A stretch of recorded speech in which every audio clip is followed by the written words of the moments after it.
Hi, this is Mimi from Mimi's Paper Crafting. Welcome back to my channel, and welcome back to September Build a Journal 2025. And we are on day 3, tags and pockets. And I just recorded 90% of this video and never pressed record. So far in September Build a Journal 2025, we have gathered our supplies. You should have done that already, and you should have cut your papers and decorated your cover. Now mine is sitting over here because I just finished that video. I'm trying to get as many done as possible because I have a lot of other things to do this month. So I'm getting them done as much as possible today.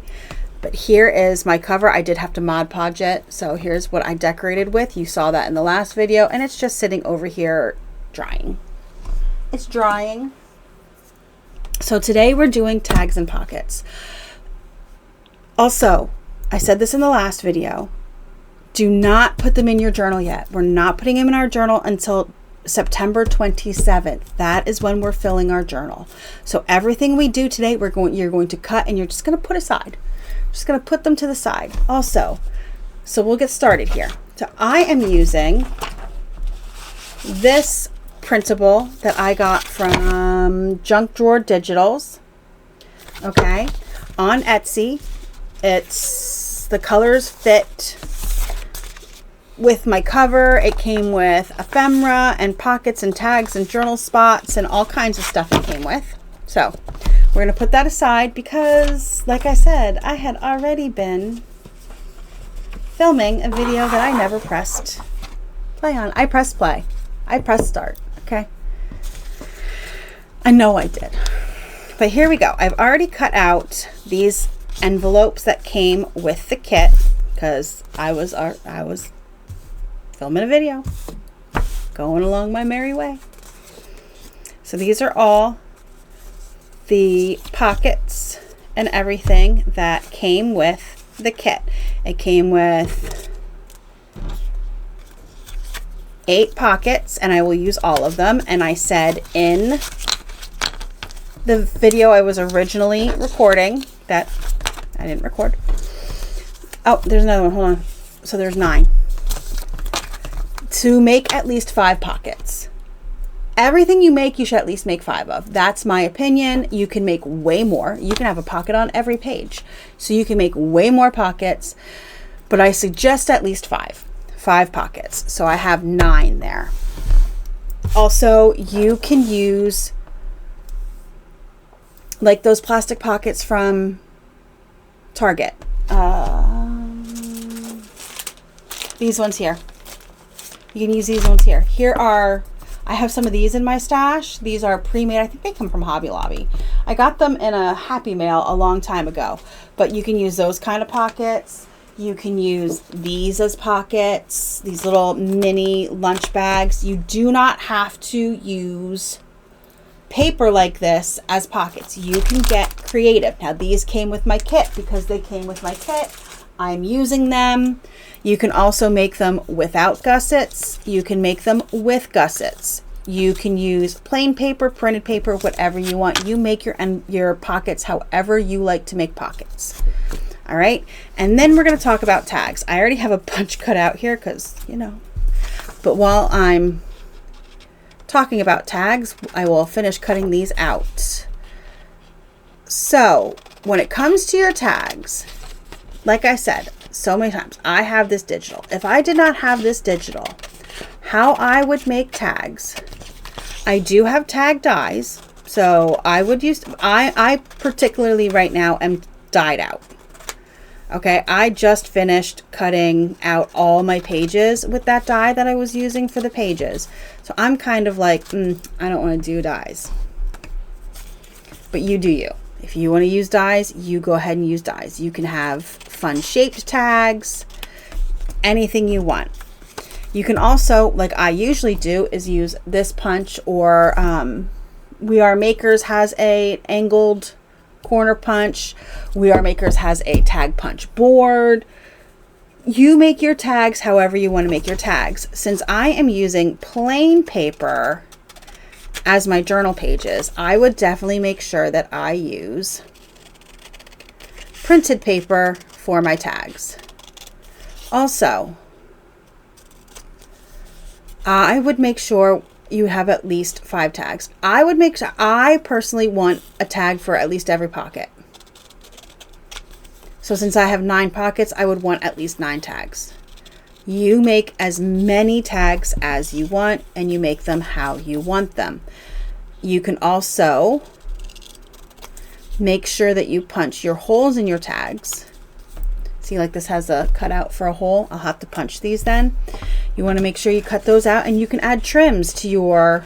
I'm not adding trims to my tags because, as you know, and I could kick myself because every once in a while Michaels has like ribbon packs, and they had Halloween ones, and I could kick myself for not buying them when I saw them the other day. I should have bought them. But I'm slowly running out of ribbon. I don't have a lot of ribbon left, and I sure as heck don't have any Halloween color ribbon. I do have popcorn trim to put in my journal later on in the month. But that's about it. So, if you don't want to punch your holes, you don't have to, and you still want to use trim, you can staple trim on.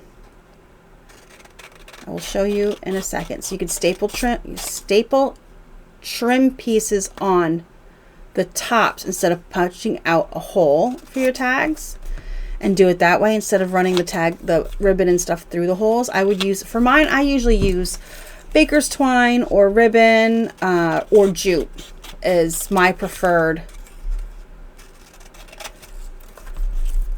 trims for tags.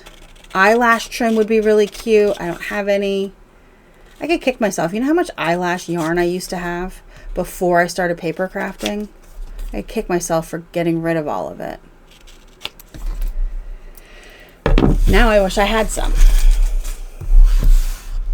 All right, so here are all my tags. 1, 2, 3, 4, 5, 6, 7, 8, 9, 10, 11. So there are 11 tags, and I am going to go through and punch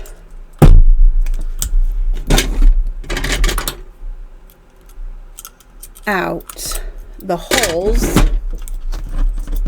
I'm going to do one at a time because we can't just line them up, because we all know if I just line something up, it's never good. You can also use eyelets in your tags to keep your tags from ripping out your trims ripping out your tags if you're not doing super thick tags. This is 32-pound paper. I've talked about this when I first showed you what I was using. I use 32-pound paper to print out all of my stuff. Now it's 30. If you're using digitals, I suggest not using regular printer paper. If I didn't have 32-pound printer paper, which I wouldn't go out and just buy it for this, let me tell you, because it's not cheap. I had it because I was making a planner for my aunt, and that's what I always use. I always use 32-pound printer paper when I used to make my own happy planners. That's what I used, was 32-pound printer paper. So that's what I used for her planner. So I had some. I wouldn't just go out and buy some. I would, though, however, use, if you don't have 32-pound paper and don't want to buy it, because like I said, it's not cheap, I would use 32-pound cardstock or 65-pound cardstock. Go a little thicker if you want. For me personally, my journals get so big and so fat, I didn't want to